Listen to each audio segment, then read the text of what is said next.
तो एक बार फिर से आप सभी का स्वागत कर रहा हूं मेरे इस नए वीडियो के साथ। यहां हम चर्चा कर रहे हैं कन्या लगन वालों के लिए। कन्या लगन वालों के लिए जो अभी चतुर्ग्रही योग बन रहा है मकर राशि में, ये आपके पंचम भाव में बन रहा है कुछ इस तरीके से। तो आपके लिए ये योग के क्या क्या प्रभाव होंगे, किस तरीके से आप इस योग के लिए प्लानिंग्स कर सकते हो।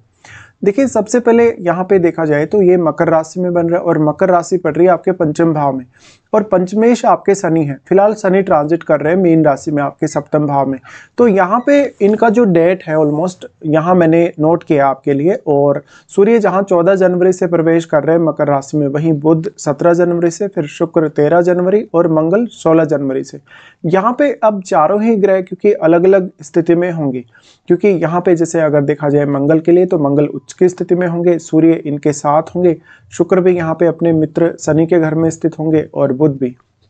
लेकिन इनका जो इम्पैक्ट रहेगा वो अलग अलग रहेगा, क्योंकि आपके चार्ट में इनका जो स्वामित्व है भाव के हिसाब से वो अलग अलग है। तो सबसे पहले यहाँ सूर्य को ही देखते हैं। सूर्य आपके यहाँ पे 12वें घर के लॉर्ड हैं और सूर्य आ रहे हैं आपके पंचम में।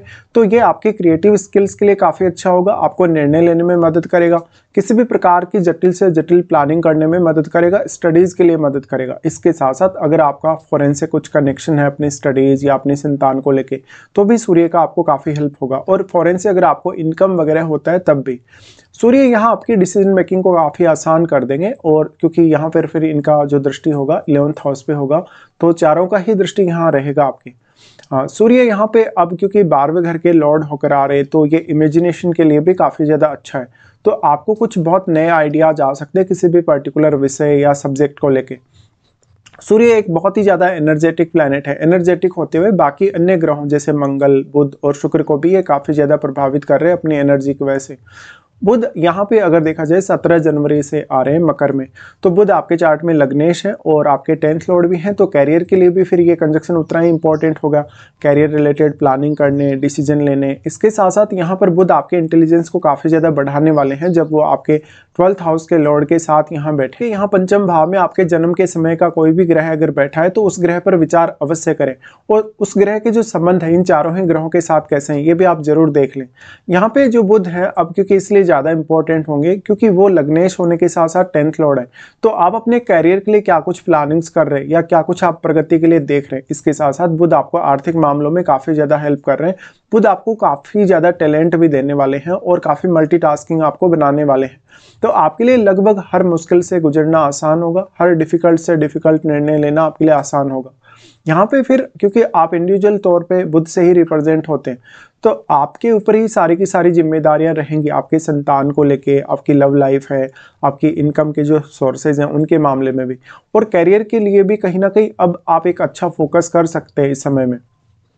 बुध यहाँ पे फिर क्योंकि इन ग्रहों के साथ रहेंगे, तो यहाँ सूर्य और बुध का यहाँ पे अगर देखा जाए तो ये कंजक्शन बन गया, और सूर्य और मंगल का भी कंजक्शन है। तो सूर्य और मंगल का ज़्यादा प्रभाव पड़ रहा है यहाँ अगर उस हिसाब से देखा जाए, क्योंकि दोनों ही जो प्लैनेट हैं काफ़ी एनर्जेटिक हैं और काफ़ी ज़्यादा इंपॉर्टेंट भी हैं। दोनों एक जैसी क्वालिटीज़ कहीं ना कहीं रखते हैं क्योंकि दोनों ही काफ़ी फायरिंग हैं, सूर्य और मंगल। तो बाकी जो अन्य दो ग्रह बचे आपके शुक्र और बुध, इन पर सूर्य और मंगल का काफ़ी ज़्यादा स्ट्रॉन्ग प्रभाव है। तो ये कैरियर के लिए भी ये मंथ आपके लिए इंपॉर्टेंट होगा। ऑलमोस्ट 15 तारीख के बाद का जो समय है वो आपके लिए ज़्यादा इंपॉर्टेंट होगा, क्योंकि अगर हम एक एग्रीगेट डेट लेके चले यहाँ पे तो 15 तारीख के बाद इनका जो असर है आपके लिए सबसे ज़्यादा सामने आएगा। शुक्र के हिसाब से यहाँ देखा जाए तो शुक्र आपके चार्ट में दूसरे घर के स्वामी बनते हैं और आपके नवम घर के स्वामी बनते हैं। तो यहाँ पर भी आपको स्टॉक मार्केट वगैरह से गेन होने की संभावना होगी। आप अपने आर्थिक मामलों में अच्छे से प्लानिंग कर सकेंगे। शुक्र आपकी क्रिएटिविटी के लिए भी उतने ही ज़्यादा इंपॉर्टेंट होंगे, साथ साथ में क्योंकि वो अब नवम घर के स्वामी हैं तो आपको हायर स्टडीज़ में काफ़ी सपोर्ट करके चल सकते हैं। शुक्र अगर देखा जाए तो आपके रिलेशनशिप या आपकी मैरिड लाइफ के लिए भी काफ़ी इंपॉर्टेंट प्लैनेट होंगे, और यहाँ पे सूर्य और मंगल दोनों ही शुक्र को काफ़ी ज़्यादा प्रभावित कर रहे हैं अपनी एनर्जी से।